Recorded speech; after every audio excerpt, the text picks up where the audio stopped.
More Zelda? Well, I guess I could come up with something. How about a Let's Play series? No? Okay. Well, how about a video on the Hyrule Historia? No? Okay.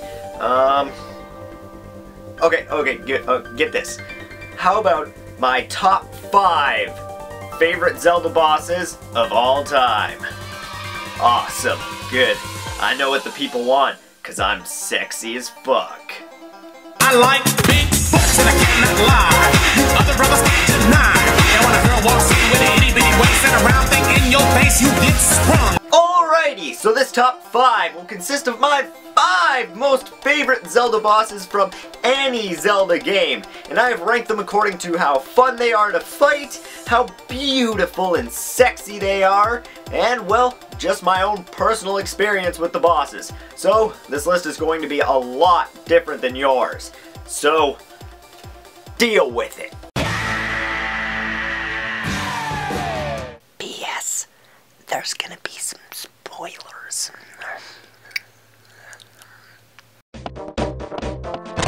Number 5. Would any of you be surprised if there was a boss from Majora's Mask on this list? No? Okay, good. Our first entry to this list is Majora himself, and, well, he's just a sexy beast. The first time I played through this game, I kept wondering what the final boss fight would be like, and boy was I not disappointed. When first following Majora into the moon, you're very interested to see what you'll find. And well, the last thing you would expect is a beautiful open field with a giant tree in the middle. This had to be one of the most shocking experiences in gaming for me. And once you reach the tree and talk to the child with Majora's Mask on his face, you're teleported to a very, colorful room. The first form of the battle is Majora and the other masks you have fought up to this point. A very simple design and easily beaten. But once you get him to his second form, oh boy, get ready for some crazy shit. The music kicks up into this crazy xylophone melody and Majora grows legs and arms and starts running around like a chicken with his head cut off. And he does some crazy leg kicks. But last and certainly not least, Majora gets super buff and gets whips and starts really kicking your ass. Overall, this boss pretty much just makes the list because I love Majora's Mask. And because it's a hilarious boss fight. But let's actually move on to the good picks. Number 4. Welcome to Ganon. Now all the old 2D bosses for me are just meh in size and scale, and never are that exciting to me. But holy moly, Ganondorf from Ocarina of Time really brings on the excitement.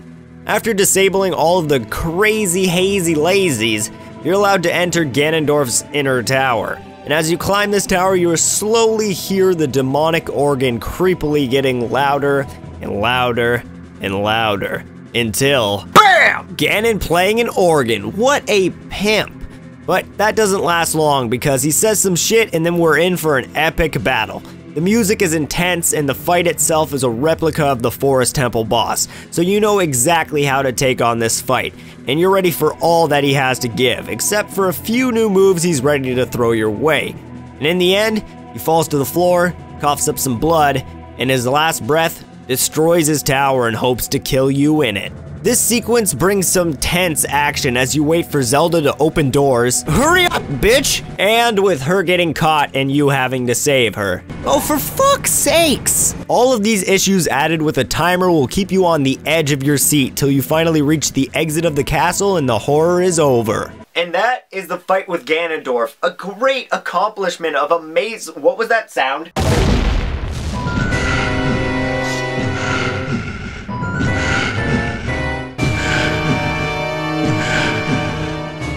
Bam! Right when you thought the game was done, you're hit with this beautiful cutscene pulling us right back into the action.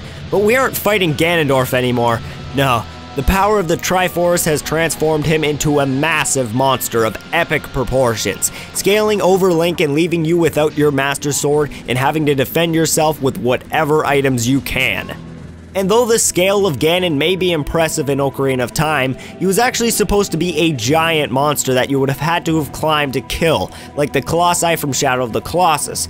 This can be proven by looking into issue number 225 of Nintendo Power, where an interview with Yoshiaki Kazumi can be read stating that Ganon was going to be huge, but due to issues with the camera, the idea was scrapped. I like to also assume that this can be seen in the Hyrule Historia when looking at some of the scrap designs for Ganon. When looking at the first draft for the Great Demon King Ganon, the way he is drawn and proportioned makes him look more like a giant than a normal human. And looking up a bit to a more recognizable version of Ganon, he can be seen from a low-angle shot, making it seem like Link would be looking up at him from the ground like he was a giant monster. And though all of these facts are amazing and I would love to see them implemented into another Zelda boss in the future, we really can't forget about the beautiful landscape that this fight takes place in. The dark environment surrounded by the debris of the now destroyed castle and the Ring of Fire keeping you caged in with the monster gives for a crazy feeling of desperation like no other. The weird green glow of Ganon's skin also just gives off a creepy vibe, just like the offset colors used on Bowser in Mario 64 to make him look more creepy. Overall, Ganon is one sexy beast, and he does a great demonstration on how artists can come together and create a masterpiece that one can just sit back to and experience. Number 3. Welcome to Ganon! Again. Yeah, this is the last time, I promise. But this time we'll be taking a look at Ganon and Ganondorf from Twilight Princess. Ganondorf in Twilight Princess is definitely my favorite variant from any game in both gameplay and design. To get to Ganondorf at the top of the Hyrule Castle that he has now taken over, you'll need to put all your skills to the test. And right on tops, yeah! When finally getting to the top of the castle, you're greeted by Ganondorf on the throne. And after a brief chat, he takes control of Princess Zelda and you're forced to fight her. This portion of the fight is a replica of the original fight with Ganondorf from Ocarina of Time, with a few minor differences, which is a nice callback to the original 3D game. And once Zelda is saved, Ganondorf has had enough, and transforms into the great pig beast Ganon. Now I have to stop and bring attention to the music in this portion of the battle. Oh man. That chanting just gives such a weird feeling, and to me gives a feeling of Ganondorf not being in control anymore, making for him just being, well, a monster. And this creates some worry and tension for me as a player, and I love it. But because I'm a badass, Ganon is quickly brought down and Midna sacrifices herself to take out what is left of Ganon and teleport you away from the castle. And all is saved. And once again, Hyrule can be a place where everyone just... Damn it, not again! Well, here we are on horseback, and I just have to say, this is amazing! After the multiple horse riding battles through the game, I would have been very disappointed if I didn't get a chance to fight Ganondorf on horseback. This is something I have wanted to see since Ocarina of Time, and I am so glad it is finally here. And after the epic horseback battle, we are leapt into a one-on-one sword battle with Ganondorf himself. Now I would just like to point out that this battle is the main reason the A button on my GameCube controller barely works anymore.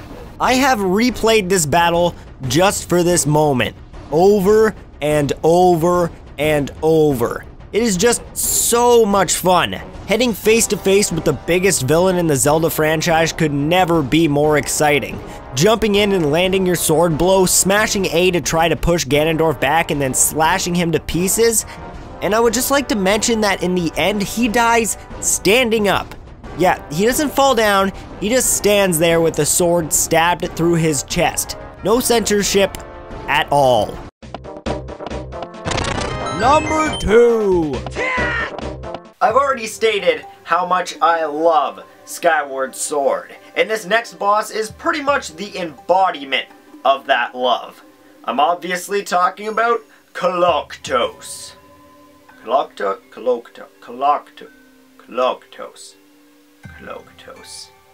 Koloktos has to be one of the funnest Zelda bosses I have ever fought, and for good reason. After beating the temple he is stowed away in and getting used to the new awesome whip you have obtained, Girahim revives Koloktos and sets him loose on you. His first form requires you to take his arms off by using the whip, revealing his weak point in the center of his chest, and then laying the smack down on him. But Koloktos is pissed, and he is not going to just sit around and take you beating the shit out of him, so he grows legs, and grabs himself some swords, which is pretty fucking scary. Just look at that shit. He's swinging 6 swords right in your face. But with some skill and effort, you can dodge his attacks and rip his arms off. But his weak spot is now sealed up, so how are we supposed to deal any damage to him? Well, with his own weapon, of course. Walking over to the swords Koloktos is now dropped allows you to pick them up and use them against him. This allows you to break through the steel cage, blocking his weak point and throwing some damage his way. Throw in a couple more swings, and Koloktos is going down. Now, Koloktos is this high up on this list pretty much just because he is the funnest boss I have ever faced. But that's not the only reason he's this high up on this list. Koloktos is also designed extremely well from a design point of view, and is a perfect match for the current temple you are in that obviously has a huge Indian background to it. And he is also designed extremely well gameplay-wise. Every boss in the Zelda franchise is known to need the item obtained in the dungeon to defeat them, and Koloktos uses this very well. Looking at his arms, you can notice ring-shaped pieces that look just like other items in the dungeon you learn that you could pull on with the whip. And using this knowledge to your advantage, you take out the whip and test out your luck on him. And it works! Plus, his giant beating heart in the center of his chest is totally not an obvious weak point that you need to attack or anything. It's me, number 1.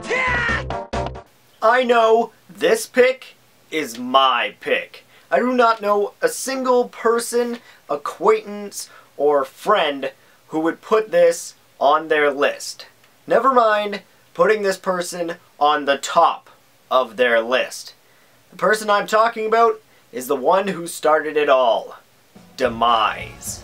Demise is one of the most challenging, graphically impressive, and overall most immersive bosses in the Zelda franchise. After fighting your way past hordes and hordes of enemies that at the start of the game would have been a huge challenge just fighting one, you are met by Girahim, who is trying to resurrect Demise using Zelda's soul. And after an impressive fight with him, you learn that the ritual was still going through during your fight with him, and it has been completed and the Demon Lord Demise will rise from his slumber. The tension brought up to this point is insane. Constantly hearing about this monster and having to fight his weak giant form, you have no idea what to expect. And once you first lay your eyes on him, it is breathtaking. The pulsing of the scales on his body, his hair changing from the deep dark black to the glowing fire red, and then he turns to Girahim and slays him without taking a single step. Yep, you know the guy who just kicked your ass for the past 10 minutes? Well, the next guy you have to fight just killed him without moving from where he was standing. That is some intense shit and really gets you in the mood for the battle to come. The most notable thing about Demise is how honorable he is. Even though he knows he could slay Link in an instant at the state he's in after the last fight, he gives him a chance to back down or to fight him, and then gives him time to rest while he goes and creates a whole different dimension for them to fight in.